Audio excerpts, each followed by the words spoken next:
नमस्ते, मी टोपूची भुर्जी बनवते आहे. त्याचं साहित्य दाखवते. हा टोपू आहे, 200 ग्राम टोपू आहे. आणि त्याच्यासाठी आहे ना, हे 2 टोमॅटो घेतले आहे मोठे मोठे, म्हणजे ते 2 बारीक कापून घेतले आहे. त्याच्यासाठी हे 2 कांदे घेतले आहे, म्हणजे मोठे 2 कांदे होते ते असे बारीक करून चिरून घेतले आहे. त्याच्यासाठी आहे ना, थोडीशी कोथिंबीर घेतली आहे. हे 3-4 हिरवी मिरची आहे, ही बारीक कापून घेतली आहे. हा मसाला आहे, कोकणी मसाला आहे घरातला. आता समजा तुम्ही मिरची पावडर वगैरे वापरत असाल ना, तर त्याच्यामध्ये आहे ना तुम्ही धना पावडर आणि गरम मसाला वापरा. हे चवीपुरतं मीठ आहे, हे थोडंसं जिरं आहे आणि कढीपत्त्याची पानं आहे थोडीशी. ही अद्रक आहे, बारीक कापून घेतला आहे. आणि ही लसूण आहे, ही पण मी बारीक कापून घेतली आहे, 4-5 पाकळे. आणि हे 1 इंच अर्धा इंच आलं. ही हळद आहे आणि हे तेल आहे. आता मी पहिला आहे ना टोपू कापून घेते. आता टोपू आहे ना, मला भुर्जी बनवायची आहे म्हटल्यावर वड्या नाही करायच्या आहेत. म्हणजे वड्या आपण कसे पनीरच्या वड्या बनवतो ना, तसे नाही, आपल्याला भुर्जी बनवायची आहे. म्हणून आपण असा टोपू आहे ना असा किसून घ्यायचा. हे टोपू असा एकदम बारीक करून घेतलेला आहे. आता मी काय करते, गॅस पेटवते आणि भांडं ठेवते. गॅस पेटवला आहे आणि भांडं ठेवलं आहे. आता त्याच्यामध्ये आहे ना थोडं तेल ओतायचं. तेल तापतं आहे तोपर्यंत आहे ना, हे मी अद्रक आणि लसूण घेतले आहे बारीक कापून. ते आता खलबत्त्यामध्ये आहे ना बारीक चेचून घेते. तेल तापलं आहे, त्याच्यामध्ये मी जिरा टाकते. आता त्याच्यामध्ये अद्रक लसूण जे मी बारीक केलं आहे ना खलबत्त्यामध्ये, ते टाकते. आपल्या अद्रक लसूणची पेस्ट नसेल ना तर अशी आयडिया करायची.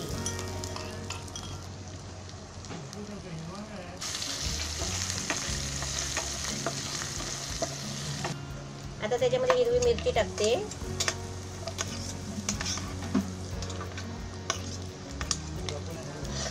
आता त्याच्यामध्ये 2-3 पानं घेतली कढीपत्त्याची, ती टाकली आहे. आता आपल्या याच्यामध्ये आहे ना कांदा टाकायचा. कांदा कसा भुर्जीमध्ये कांदा आणि टोमॅटो आहे ना जास्त घ्यायचे. जरी समजा अंड्याची भुर्जी बनवत असाल ना तरी पण कांदा आणि टोमॅटो आहे ना जास्त घ्यायचे भुर्जीमध्ये.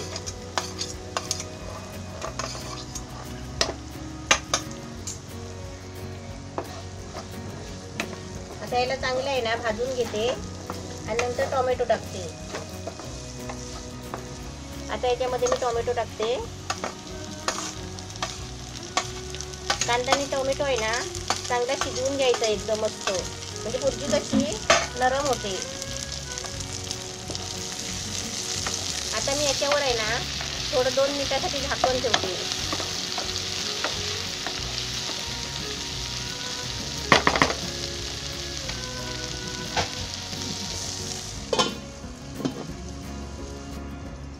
आता मी झाकण खोलते.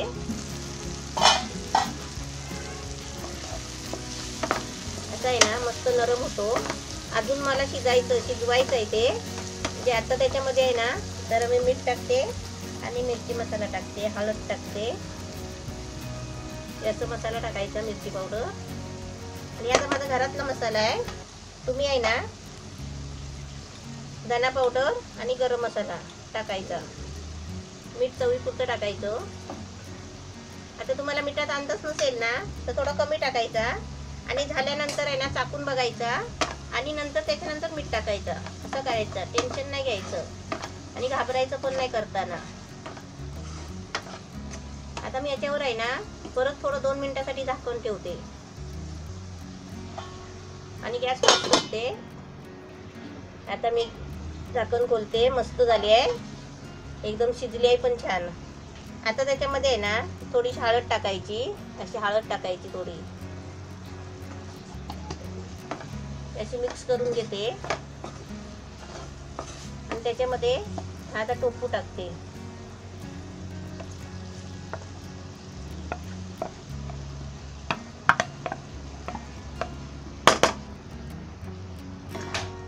आता टोपू बनवते. टोपू मध्ये आहे ना फॅट कमी असतो आणि पनीर मध्ये फॅट जास्त असतो, म्हणून टोपू खायचा. अशी भुर्जी वगैरे करून फ्राय करून. टोफूची मी अजून रेसिपी तुम्हाला दाखवेन. आता तुम्ही बोलाल हा टोफू कसला, तर टोफू आहे ना जसा दुधापासून पनीर बनतो तसाच हा टोफू आहे ना सोयाबीन पासून बनतो. हा 200 ग्राम टोफू आहे आणि ह्याच्यामध्ये आहे ना आपल्याला प्रोटीन आहे ना 16 ग्राम भेटतो. म्हणून जास्त करून आहे ना टोफू खायचा.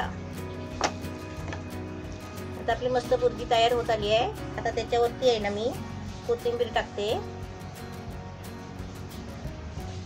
आता आपल्यामध्ये कोण जिमला वगैरे जात असतील ना आपली मुलं, तर असा टोफू त्यांना करून द्यायचा, कारण हा टोफू आहे ना त्यांच्यासाठी चांगला असतो. हा टोफू आहे ना माझ्या मुलांनी आहे ना मॉलमधून आणलेला 200 ग्रामचा पॅकेट होता. 70 रुपयाचा हा टोफू आहे. आता 1 मिनिटासाठी मी फक्त झाकून ठेवते. ते कशाला, म्हणजे आपल्या टोफूमध्ये आहे ना, तर टोफू शेवटला टाकलाय ना, म्हणजे त्याच्यामध्ये ते सगळा मसाला लागण्यासाठी थोडा बारीक करते. आता मस्त छान झालं असेल. झाकण खोलते आणि मस्त वाफ पण आली आहे. आता मी गॅस बंद करते. 1 मिनिटासाठी ठेवलं होतं. मस्त छान झालंय. आता मी तुम्हाला हे काढून दाखवते. टोफूची भुर्जी मस्त छान झालेली आहे. अशी तुम्ही पण घरात बनवून आहे ना आपल्या मुलांना देत जा आणि आपण पण खायची, कारण ही आहे ना आपल्यासाठी पण तब्येतीसाठी चांगली असते. डॉक्टर वगैरे पथ्य वगैरे सांगतात, टोफू खायला सांगतात. तर असं करून आहे ना असे सगळे प्रकार करून खायचे. मी अजून तुम्हाला असे टोफूचे प्रकार 2-3 दाखवेन. तोपर्यंत तुम्ही भुर्जी बनवून खायची सुरुवात करा.